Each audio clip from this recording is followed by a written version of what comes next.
Nah, banyak dari kita yang berpikir bahwa ketika mempelajari topik tentang teori kinetik gas, maka kita akan memiliki begitu banyak rumus. Namun sebenarnya kalau kita perhatikan ada beberapa rumus saja yang penting. Jadi yang pertama tentu persamaan gas ideal, PV sama dengan nRT, atau juga bisa PV sama dengan jumlah molekul dikali konstanta Boltzmann dikali T. Nah, namun yang perlu diperhatikan di sini adalah bahwa suhu gas di sini harus dalam satuan Kelvin. Lalu tentu besaran-besaran yang lain harus dalam satuan internasional. Nah, jadi dari persamaan gas ideal ini, kalau misalkan wadah ruangan gas itu adalah wadah yang tertutup, jadi tidak ada gas yang keluar, maka kita dapat katakan bahwa jumlah molekul atau jumlah mol gas itu konstan. Jadi kalau misalkan N tadi konstan, ya, nah kita bisa nyatakan bahwa hasil kali tekanan volume dibagi dengan suhu itu bernilai konstan, sehingga nantinya ini akan membawa kita pada sebuah persamaan keadaan 1 dan 2 pada gas tersebut, yaitu P1V1 per T1 sama dengan P2V2 per T2. Nah, lalu hal yang ketiga adalah kita telah belajar bahwa dalam teori kinetik gas, tekanan yang dimiliki oleh gas itu diakibatkan oleh gerak molekul-molekul pada gas tersebut, di mana mereka secara bersama memiliki apa yang dinamakan kecepatan RMS atau kecepatan root mean square, yang nilainya dipengaruhi oleh suhu mutlak gas tersebut. Jadi ini secara umum dinyatakan akar 3 konstanta Boltzmann dikali suhu mutlak dibagi massa tiap molekul atau massa satu molekul. Atau selain itu juga dinyatakan sebagai akar 3 tetapan umum gas dikalikan suhu mutlak per massa relatif dari molekul tersebut atau MR. Nah, dari sini kita dapat menghitung apa yang dinamakan energi dalam atau energi total, di mana secara umum nilainya adalah derajat kebebasan F dibagi 2 dikalikan N KT atau juga bisa F per 2 nRT.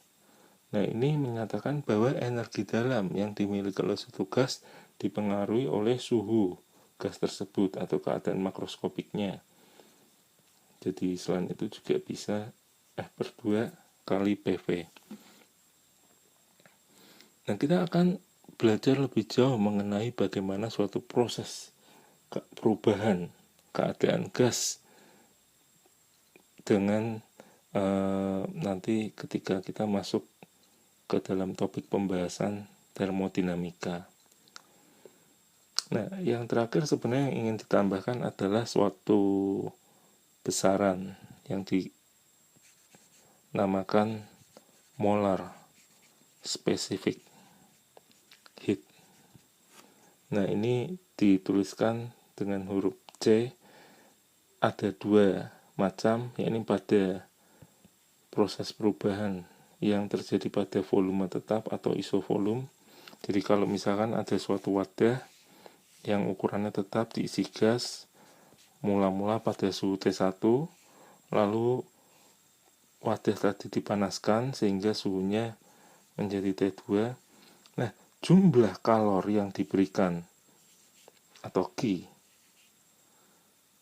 yang kita beri tadi pada gas tersebut dapat dinyatakan yakni sama dengan jumlah mol gas yang ada dalam wadah tersebut dikali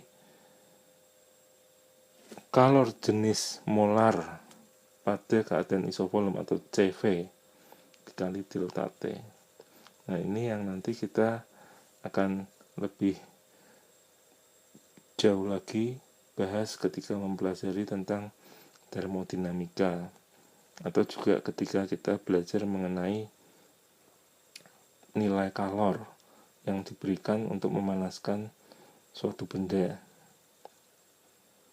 Nah, selain kalor jenis molar pada proses isovolume, ada satu lagi yakni molar specific heat pada proses isobar.